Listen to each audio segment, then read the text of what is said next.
Right, well, let's get started. Thank you so much for joining the tape group with the book. So the world is new, that's the title, and today chapter 2. And chapter 2 is gonna deliver us, so to speak, in a meditation and two questions. Two questions that I found in the chapter, and I always love questions when Joel asks them, because it always brings you closer to the material that he's actually sharing, or the ideas that he's sharing. So that's what's coming up, say later on, but the meditation we're going to start with, and this meditation was immediately in my sight when I went through the chapter. It is a beautiful description of, in fact, your holiness, your state of high consciousness, your enlightenment, you could say. And that's a good start. And why is that a good start? Well, it lifts you out of any kind of idea of three-dimensionality or mesmerism. It takes you right out, so to speak, and that's why it's very helpful. But there's a little part on your side, there's some activity that you can do, because just to sit still and recite a Bible phrase or anything would not be, completely helpful. So it's like, in the meditation, in the preparation that we do for the meditation, we actually become still, we relax, we be gentle with our breathing, you could say. It's like really slowing down our mind activity. And so these are essential parts in the meditation too. Now, today it's a bit different by the tape that I shared with you, in the email that I sent. The thing that happened is, this part of the tape that we're actually going to listen to later on is also like a meditation or contemplation, but I'm seeing it as almost like a workshop with Joel, because what Joel does in the tape is he instructs you to do an exercise. He instructs you to go through, in fact, letting whole ideas come to you, letting supportive ideas in your meditation come to you, learning to be open to receive that. And that is what is lovely about that exercise. That's why I thought, that's beautiful to share, especially with this chapter, Unfolding Consciousness. It's like that, healing consciousness. That is a real essential part. Not that you have to have all kinds of Bible phrases coming through you, but it is like, no, it spontaneously happens. You open up and these words are coming to you. Now that is beautiful communication. Where does that come from? Well, it's actually direct communication with your Creator. It's like these ideas are being brought to you because they're helpful to you in this moment. Now that is a part where Joel instructs us in, and we're literally going through that a couple of times. So that's very practical, and I love that, because it's like the world is new. We're finding ourselves in a certain phase in our transformation, in our, spiritual path, and practice is definitely one of them, one of the, ingredients of this phase. So demonstrating it, inviting it in, practicing it, extending it, in fact, by receiving it.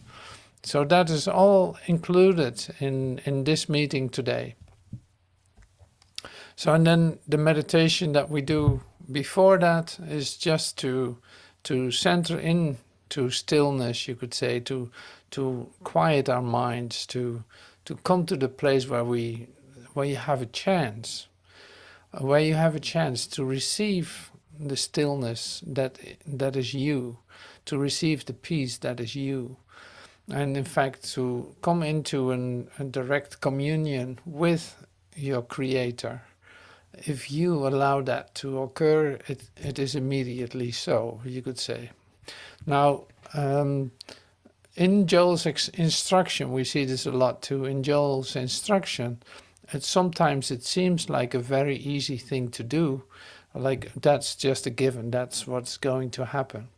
And this might not be the case for you right away or today or when you practice. It might be like a kind of a challenge to quiet your mind or to become really receptive. Now this is all included too in the process, of course.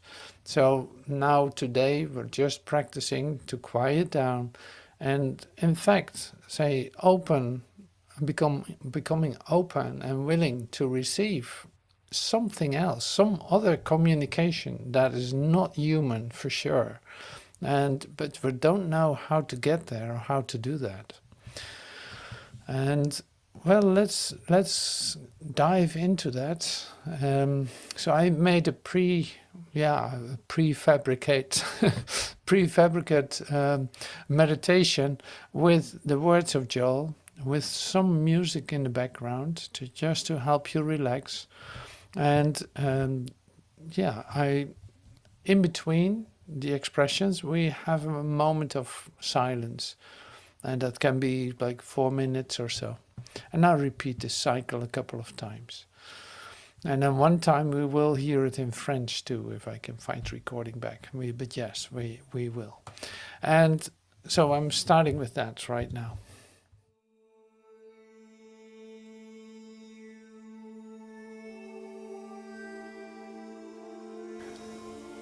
God is the mind of this universe.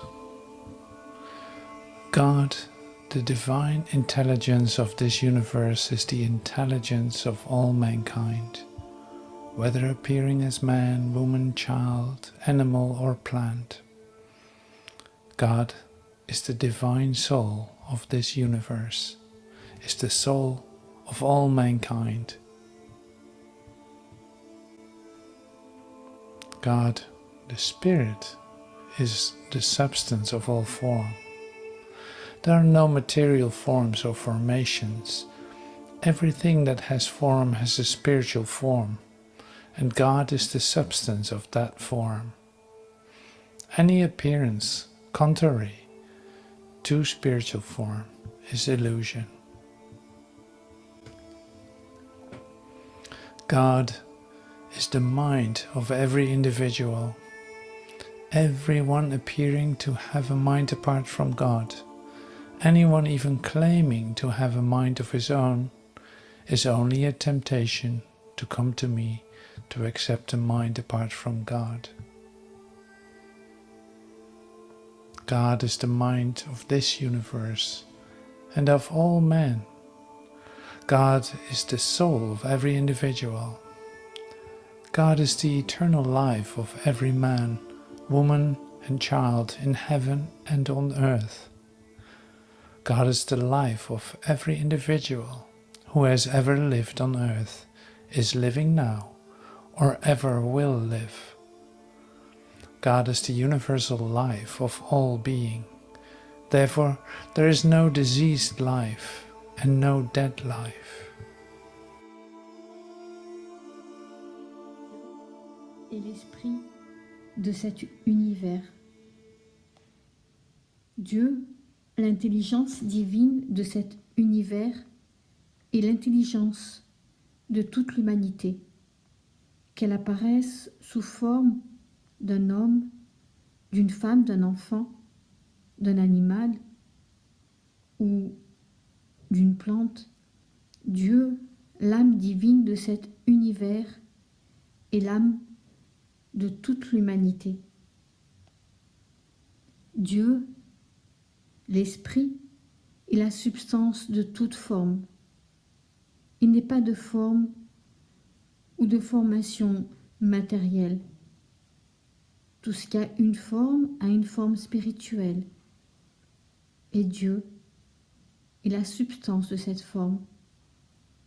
Toute substance Toute apparence contraire à la forme spirituelle est une illusion. Dieu est l'esprit de chaque individu.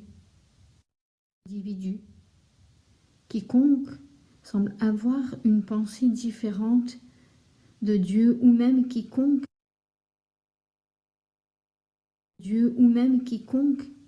prétend avoir sa propre pensée n'est qu'une tentation qui m'arrive d'accepter une pensée différente de Dieu.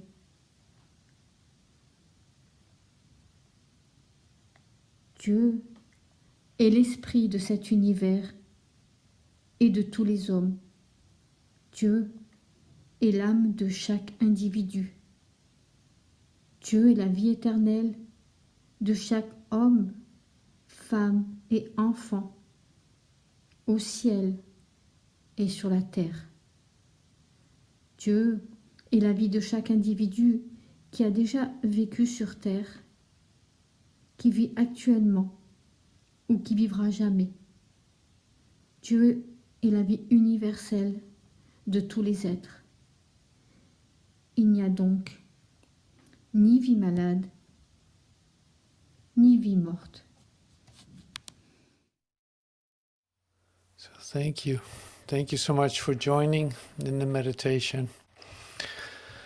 And so the next part is also very interesting in the sense of there are two questions that I'm going to share with you that Joel brings up in the second chapter.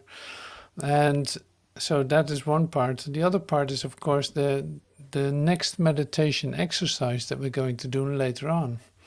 And so to say one more thing about that, this Joel really is like instructing in a very practical sense that he is allowing you to discover something new. In fact, a new way of receiving inspiration, literally, it's like letting it come from spirit itself. Now this came to me during the meditation now. It's like that is something you can definitely practice on a daily basis too when you're meditating, to let like ideas come to you that are actually related to what you have just read or what you know, like it is a discovery of an say inspiration that is available to you no matter where you are, no matter what you think you're doing. And say as soon as you allow yourself to quiet down, that can automatically come. Like I recognize this too when I am in this meeting, for instance, or when I'm actually getting out of it afterwards. And this inspiration just continues, like it is still letting supported ideas come to me, like that doesn't stop. And that's actually a really beautiful thing to have that occur. It's literally like Joel uses the term a lot, mind imbued with truth. That is literally like opening up for inspiration by spirit, inspirited, to give you exactly, in fact, what you need as a rejuvenation or refreshment or an, say, support in the moments that you're becoming quiet. So that's I just wanted to say is like that is in fact the start of a very subtle, beautiful communication with the divine flowing through you. That's simple. Because it's like, that is in all of us. That's in each one of us. The only requirement was to become still and be open to receive. Now suddenly there's a phrase coming, or suddenly there are words coming. They're actually just very recognizable. It's like, see, it is not apart from you. It's not any different than the words that you're hearing right now. Like, I'm not making this up. It's literally given. So it's like, it is that familiar. But it needs your recognition, in a sense. It needs your recognition for you to have that in your awareness as a possibility that can come to you whenever you take a moment to listen instead of act or react. But so this is like totally helpful on a continuing daily basis in all the situations that you have, like, I have no idea how to respond to this. Well, then it's like, okay, let's just be still and say, connect with the kingdom within and see what Spirit wants to give us here, what Spirit actually wants to tell me in this situation, because there is something there for me. Otherwise the situation wouldn't be there. Like, every little part is connected to the divine.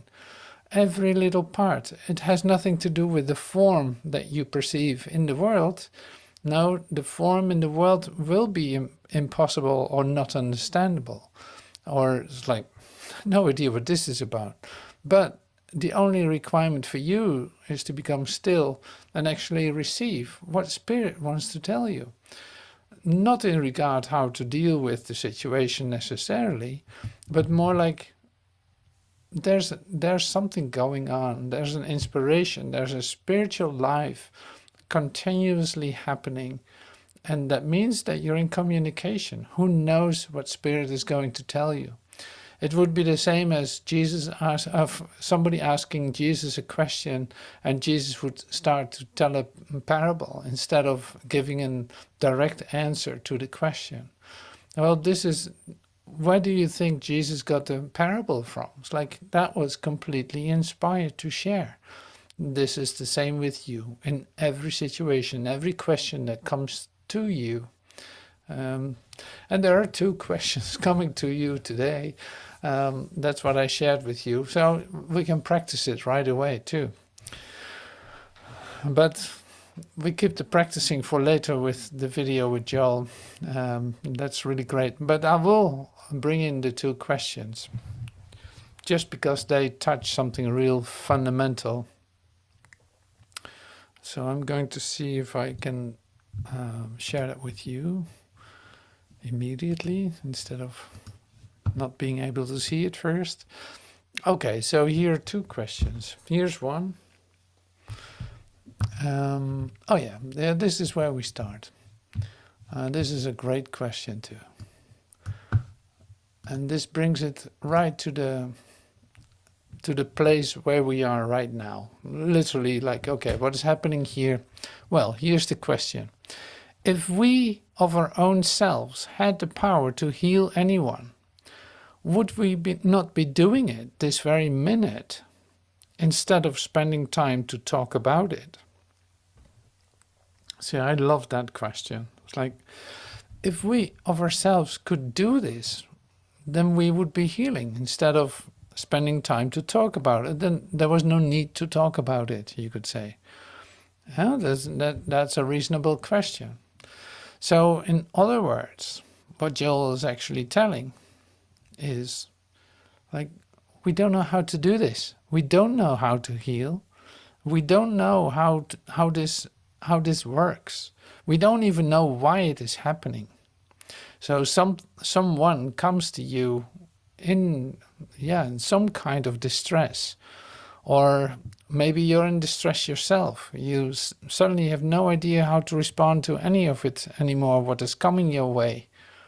And now what are you going to do? It's like, and I always bring this back because it's like a really great, always happening, you could say. In fact, you come up with a situation. Now, what are you going to do? Are you going to make that situation real, trying to figure out what is actually going on? Not necessarily. That would be the old human ways of trying to examine a situation, trying to analyze it, trying to compare it with, say, past happenings, or something like this. It's like that is one part that always was there when you were responding as a human being, trying to investigate, trying to get it all lined up here, what is going on. So that's not the way to deal with it any longer, because there's a reason for that. So the reason that that is not working anymore is that you are perceiving a problem on a level where the answer doesn't lie. Like, you know this. In fact, you deeply know this. If you would be able to solve your problem, it wouldn't return. It wouldn't come back to you. It would be resolved. It would be resolved in everyone's interest, best interest, you could say. And that is not the case in most of our situations that we're facing. There seems to be conflict. There seems to be like a total misunderstanding, miscommunication, and all of this, all these ingredients of the human communication. We know all about it. We're experts at it. And it doesn't communicate. And yeah, you can say that. Like, it doesn't. The human communication is not communication. No, it's bargaining. It's making a deal. It's trying to compromise. It's trying to adjust. It's trying to do all these things in order to come to a point where it's acceptable, like a kind of gray area in the middle of the road somewhere. Like, okay, not too bad, not too good. All right, I can live with that, is what you say. Well, you can live with that. Until what? Until you die. So it's not a solution. So God's ways are different. Like, we're talking here about eternal life, about dissolving the situation that you perceived a moment ago. Okay, so not making it too big, making it a little smaller. Here's the situation in front of you. Now, you admit that you don't know how to deal with it, because if you would know how to deal with it, where it really dissolves, it wouldn't be in front of you. Then you would have solved all your problems, and you probably did not. See, this is just reasonable. It's very practical today, I can tell you that. So here we go. Trying it again. It's like, okay, so what happens when a situation comes to me? What do I do? Okay, now we learn. We're still stepping back out of it, asking Spirit for guidance, for thoughts to come to us that actually are going to help us, or ideas that actually going to help us, or maybe see the whole situation in a whole new vision by which the problem literally dissolves. That's not unusual in say, taking care of it in a whole different way. And taking care of it is more recognizing that it's been taken care of for you, not that you are taking care of it. So it's like over and over, you in fact hear, no, you cannot do that. No, you don't know how to do that, which is perfectly all right. You don't have to do it. Now here is your source actually working through you. Now that is a really nice experience, because it's going to solve this in a way that's in everyone's best interest. And you have no idea, you have no capacity to overlook all of the things, so to speak, that are going on in order to come to a solution that is not from here. So I made that point. So this is great, because it fits so well with the meditation that we're going to do, of the exercise that we're going to do later. So now the next question. And this is also one to be honest about. It's like the quotation, I live, yet not I, but Christ liveth in me. Sounds beautiful, Joel says. But actually, if we have not arrived at some understanding, like some experience of what Christ is, how can we know what it is that is living within us? See, this is also a very reasonable question. Like, I live, yet not I, but the Christ liveth in me. So you can say that 100 times. And it might comfort at some sort of level.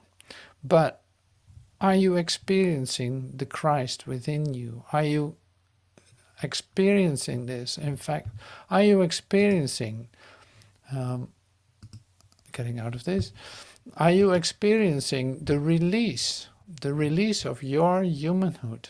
Are you experiencing that you come into a rebirth experience, like into a release of selfhood, into a release of you as you know yourself as a human being? If so, then you know what is being shared here. Then you know that there's a Christ living in you. Up to that moment, you don't actually know what it means. Now, there are ways to come to this experience, but like I said, it always has to do with the release of self-identity or selfhood, a selfhood apart from God. Like, you cannot carry your old ideas with you in your backpack and enter into the gate of heaven, so to speak. You cannot enter into heaven with holding on to your ideas about what you are. So that's why this release of self-identity needs to occur. You need to be born again, is what Paul says. Like, you need to be born again. No, you're not. You need to be born again.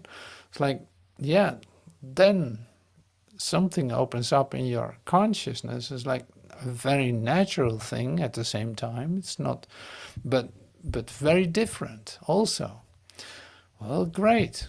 Now we know. It's like Joel calls it understanding. I'd love to share the idea of experience. Like, are you experiencing the Christ? Are you actually perceiving through the eyes of Christ? Say, a vision not focused on differences, but on equality. You could say on love, on recognition, recognizing your brother is one with you. Now here, by accepting that, for instance, the conflict that you experienced a moment ago dissolves. You recognize that he's one with you. That's great. That takes care of your conflict, of your perceived problem. So this is spirit working through you. Suddenly you're able to release your idea about the situation, actually, because you set yourself and your brother free of it. Now this is what we speak of as Christ consciousness. This is what Jesus showed us in his sojourn in space and time. Like, he demonstrated that in every encounter that is registered, and probably much more that even weren't written down. Like, that is a continuous occurrence. How was he able to do that? Well, not by having all kinds of ideas about what he thinks the solution is, not having opinions, not examining the situation and figuring it out. No, it always, and read the Bible, pick up the Bible and read it, you will see that it is always a sudden inspiration that is so right on the mark that he has literally no ideas about it himself. No, this was purely inspired. Now, this is you in the recognition of your Christ mind. Then it all starts to make perfect sense. Then you don't have to be concerned about what you share and how you share it and when you share it. No, it's going to be given. There's the direct communication flowing through you as the instrument. See, this is just actually a kind of funny anecdote. It's like, if I would stuff my flute with all kinds of stuff, there would be no sound coming out of it. But when it's empty and clean and you blow through it, suddenly you hear sound, you hear music. Well, this is the same with you. It's like, if that channel, you could say, if that channel is open, and all the ideas that are not having anything to do with the essence of the instrument, then suddenly it is free and open to become what it actually is. And this is you as the Christ, as the instrument of God. And what does it do? It's like only confirming what is already there, confirming that we're one with each other, confirming our equality, confirming the love for each other, confirming our love for God, like all of this. So that is very simple. It is not difficult in that sense.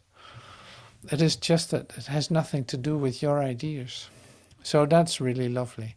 Now, it's time to get to practice even more. So that's why I want to start with that. So it's time to practice what Joel is going to instruct us to let these thoughts come to us, not by our doing, but just as pure inspiration, so from a very subtle place inside ourselves, knowing it is there. That's everything. You know, that's so great. So I can't wait to listen to that with you.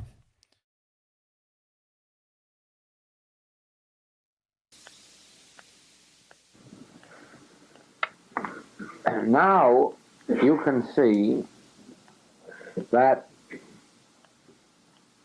if you were to meditate 3 or 4 times a day, that you would always be in such a high state of consciousness that you would be consciously one with God, and your good would be continuously flowing. There's only one reason for these many treatments. There's only one reason for the discords that we have and experience, and that is this sense of separation that comes up. Now, anyone can end that. I mean anyone, excuse me, any truth student can end that. The world at large does not know how to end their discords, their sins or their diseases or lack of limitation. They have no way, because nowhere in their teaching is there the revelation that everyone in the world can be consciously one with God. And as a matter of fact, that everyone in the world is one with God and needs only to become conscious of it. Out in the world, it is believed perhaps that ministers and priests and rabbis have moments when they get one with God, and they do the praying for the congregation who in some way are separate and apart from God. Well, in that wise, the congregation can never find their peace, their harmony, their wholeness, and their completeness, because they do not consciously establish that sense of oneness again. Now, in any of the truth teachings, the discords and inharmonies of human existence should lessen, should decrease from the very first month of one's coming to truth, and within 2 or 3 or 4 or 5 years, discords, inharmonies, lacks, and limitations should be almost a thing of the past entirely, and when they do come up, only an occasional experience that can be quickly met. Why is that? It is an impossibility to have very much of a discord if you are consciously one with God. Now remember, you are one with God, but the point is that so is everybody in the world, and it is of no benefit to them. No more is it of any benefit to you to be told that you are one with God than it is for them to be told they are one with God. The only good is if you establish for yourself that consciousness of oneness, that awareness of oneness with God. You must have it as real. God must become as real to you as your teacher on the platform is real to you. It must not be hearsay. It must not be belief or faith. It must be experience. Now that is something that you bring about through your meditations. You bring it about through treatment. You bring it about through your reading, your studying. Every ounce of devotion that you give to the inspirational path brings you closer and closer to the conscious oneness with God, and your conscious oneness with God is the elimination of the discords and the diseases. Now then, a treatment for a discordant condition, whether for yourself or another, would be very much along the line that has been outlined. It would have variations. In this treatment, you remember, there was the realization that infection and contagion could not be laws. There were no laws of matter. And what brought that into the treatment was the fact that the patient had mentioned flu, which of course we recognize as infectious or contagious. And so there was a specific denial of infection and contagion as having any power or as having any law. Well, of course, the next treatment that we're called upon for may have to do with unemployment. And of course, we wouldn't be thinking then in terms of infection or contagion, but into that treatment would probably come the realization that God being one, God being infinite being and the only being, God must be both the employer and the employee. In other words, God must be the only one, and since there's not two, there can't be one to employ and one to be employed. And so we would realize oneness of being, and we would see then, since God is that only being, the only truth about God is that it is infinitely and eternally employed about its own business. And even the Son of God must always be employed about the Father's business. The very next treatment that might come to our attention might have to do with some organic or functional disease. And then into the treatment might come the realization that the organs and functions of the body do not govern life, but that life governs the organs and functions of the body. And then we would see that, looking at our plant here, that these leaves and stems do not govern the plant, but that there is a life that governs the plant. The plant does not govern life, but life governs the plant. As long as life is flowing, the plant is harmonious. But the action of the plant cannot affect life. And so with us, we come to the realization through this work, and you will find these treatments in my writings, that the heart, the liver, the lungs cannot determine your life. That's an impossibility. God is your life, and it cannot be affected by the organs and functions of the body.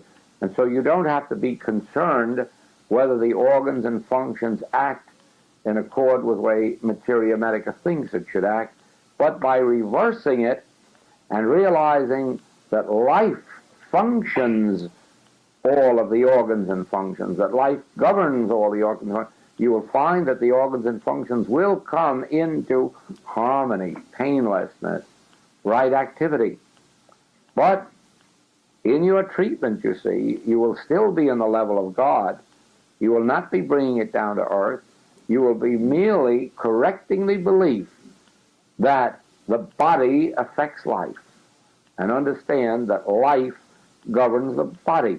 And so you'll do with the calendar. You remember last year we had a good deal to say about that calendar that was telling us that every day we were getting older.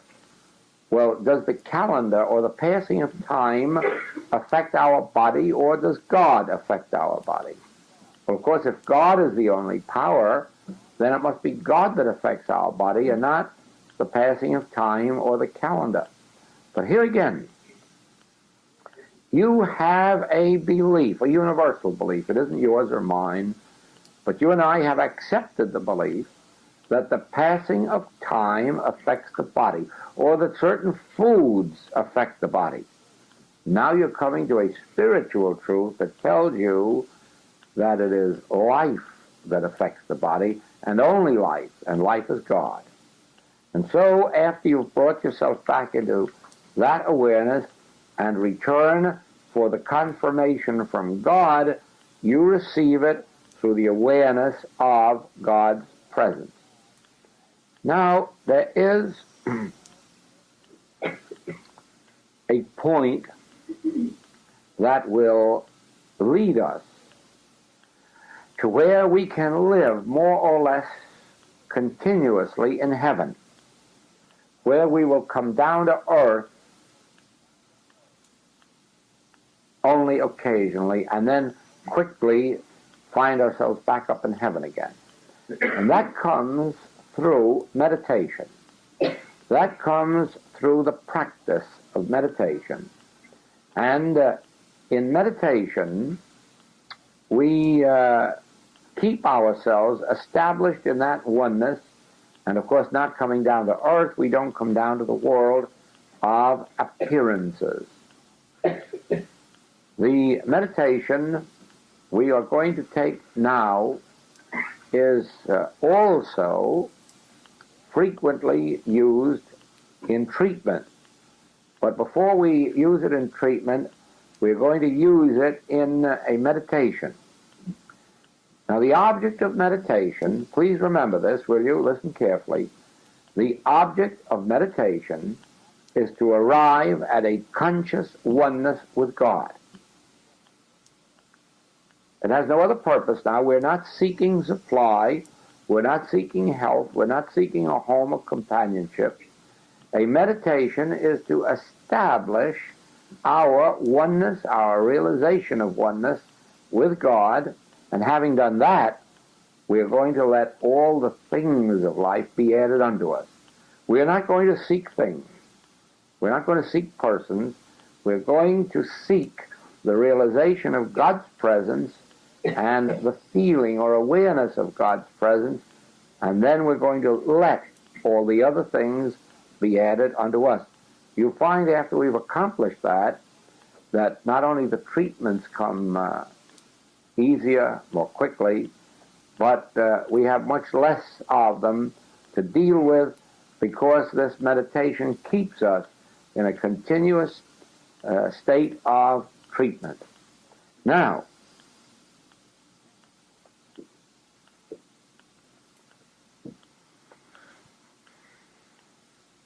this is a practice that everyone should learn, should become, well, they should perfect themselves in it. And while it is helpful to practice at any time of the day or night, it is much more helpful in bringing harmony into our experience if we learn to do it in the morning before we start our day, and then repeat it sometime later in the day when the world again tries to intrude. Now, I'd like to ask you to sit back very comfortably, relaxed, and close your eyes.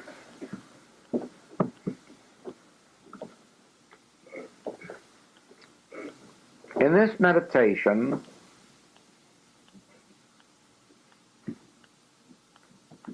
just follow along as I indicate, and let anything happen that will. First of all,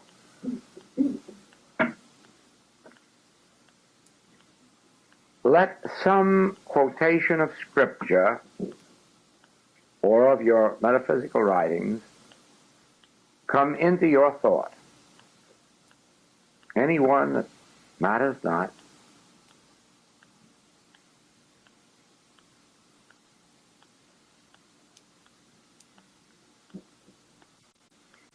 And as you have it in thought now, look at it, ponder it,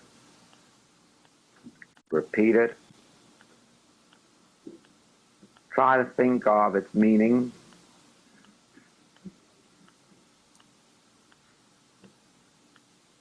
And while you're doing this, and it makes no difference if your mind wanders, just bring it back to that statement again. And now see if another statement will come to you out of that first one.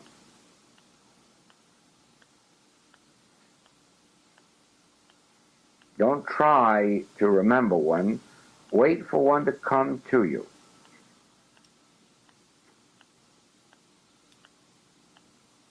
And as it comes,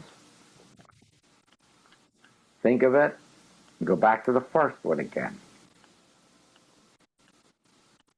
See if they have any relationship to each other.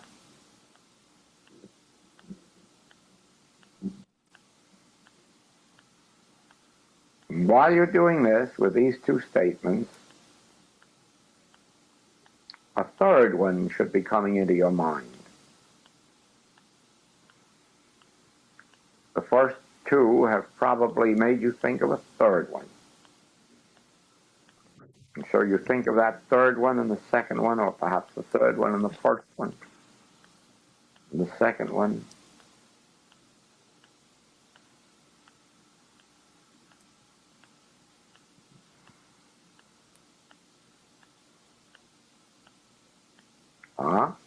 Here comes a fourth.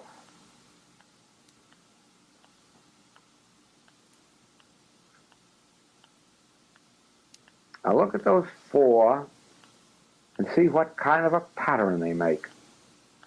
See if they have any relationship with each other. If they seem to be leading anywhere, or whether they are just odd statements that mean nothing to each other. Because by this time the fifth one's already there. And now I want to ask you this. How many had a first quotation in their mind?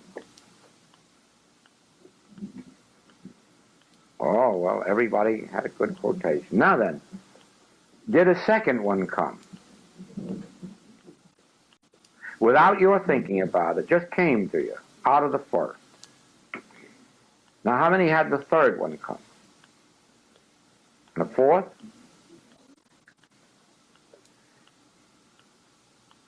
Were they of a pattern, or were they just odd statements that had no relationship to each other? They had a relationship. More, tell me. Pattern. Going someplace. Going someplace. Ah, that's what it. Going someplace in a direction. Did you have that experience, many of you? Now you see, that is both a meditation and a treatment. That is the unfolding of truth in your consciousness. That is God revealing itself. That is the evidence that you were one with God. If you thought them up out of your head, that has nothing to do with God. But if they naturally unfolded one after the other and had some kind of a pattern in them, going somewhere, you can be assured of this, that the Word of God has been unfolding in your consciousness, that it was a meditation leading up to a realization of God. It was a meditation in which there was an unfolding truth leading up to the dispelling of some error, evil picture, negative appearance. Now then, if you once a day will meditate along that line, and if possible twice a day, and those who are fortunate enough to have 24 hours in their day, 3 times a day, you will find that you will be so continuously at one with God that the Word of God will be proceeding out of your mouth all the time. And we're told that we do not live by bread alone, but by every word that proceedeth out of the mouth of God. Now think what your life would be if it was a continuous unfoldment of God pouring forth through your mind and body. Do you follow me? Now, the only part a teacher can play in this experience is to reveal to you this method of meditation, sit here for a little while, lifting you to where it becomes possible But you must practice it, because it may well be that when you practice it at home, it will not come quite as easily. And the reason is, if I be lifted up, draw you, and you are all sitting here with a very large group of people, all of one mind in one place, in one consciousness, and we are all helping each other up in spirit. And you may not have that aid when you're at home alone, and so it may not come so easily. It needs to be practiced. But once you have arrived at a place where you can sit down and take a statement of truth or a meditation, or a quotation, and then proceed from there and have one thing after another unfold, the ultimate of it is that all of a sudden you feel something happen and you are transposed from the material sense of existence to the spiritual. All of a sudden you feel yourself in the spirit, or you feel the spirit in you. And that is your conscious union with God, and out of that union comes your divine harmony. Now, every bit of sin, disease, death, lack, and limitation in your experience is due to an absence of this. Be assured of that.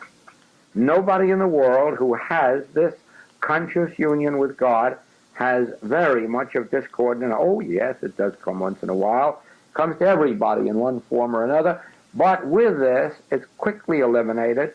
And with this, more than 99% never happens to you.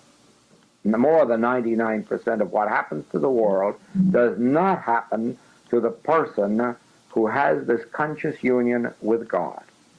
And when this 1% or so does happen, you have this method of meeting it. Is that clear? Now, you through practice, you through meditation, you through acquiring this ability to commune with God, will find this. Someday you will never again give treatments or prayer. Your only treatment and your only prayer will be a constant conscious realization of this flow from within. That will keep you and sustain you, and it also will be the bread, the wine, the meat, and the water to all those who come to you for their help. The same thing applies when you come to treatment. We had a treatment before in which we started with the argument by knowing the allness of God as law, life, and being. But I told you that that is not the only form of treatment. And now I can show you that this form of meditation can also be a treatment. And so we'll all join in this. And again, what we will do is someone at this moment, someone in your life is looking to you for prayers or treatment for their health or supply or employment. Everyone has someone. It might be a friend or a relative or a patient or a student that is looking to you for help. And now you know who it is. And you know what it is they're looking to you for help for. And now forget them. Drop them out of your mind and drop the claim out of your mind. And now turn to this meditation again. And a quotation of truth, scripture, or metaphysics will come to your mind.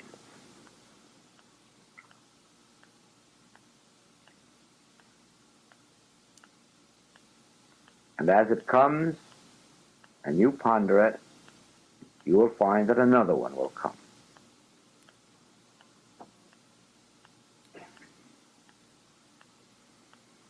Now you keep right on with the third or fourth or fifth or 10th, if you like, until you come to a place where somehow you feel a sense of release.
Now, we won't take any more time, but you'll see the idea. Now, did anyone at all come to a place of release, of complete treatment?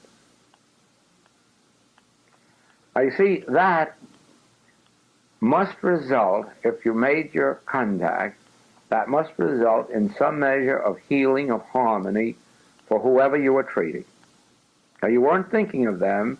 You took them into your thought first as being the treatment for them, and then dropped them out.